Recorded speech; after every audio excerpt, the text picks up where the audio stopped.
કઈ રીતે થાય એ આજે જોઈ લો વિડીયો. તમને આ બળદ બતાવું. આ છે બળદ, આ છે હળ. પહેલાંનો જૂનવાણી 2 દેશી હળ બળદનું.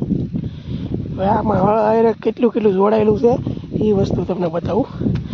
પહેલાં તો આ હળની હાંકળ છે અને હાંકળ આરે હળ બાંધવું પડે એને હાંકળ કહેવાય અને સવડું કહેવાય. આ ત્રિકોણ જે છે ને એને સવડું કહેવાય. એ મેન વસ્તુ છે હળમાં. બાકી તો બધું હળમાં આવે છે. આને પાવડી કહેવાય. આ પાવડી છે, પાવડી.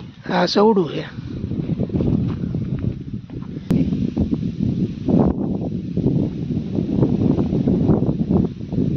આ કરેલું છે, હાંકળ કરેલા એને બાંધી અને હાંકળને જવા દે ડાયરેક્ટ હળ છે. હળને આંકડીઓ હોય છે આગળ. આંકડી યારે હળ બાંધી અને પછી બળદ ખેંચે. એમાં ખૂટતું જાય આ રીતનું કપાતું જાય. ખેડ નથી, વાર લાગે પણ ટ્રેક્ટર કરતાં પણ સારી ખેડ થાય. ટ્રેક્ટરને એ બધું તો હવે આવ્યું છે હમણાંથી 5-7 વર્ષથી વધારે કે ટ્રેક્ટરનું છે. બાકી તો પહેલાં બળદથી જ ખેતી થતી.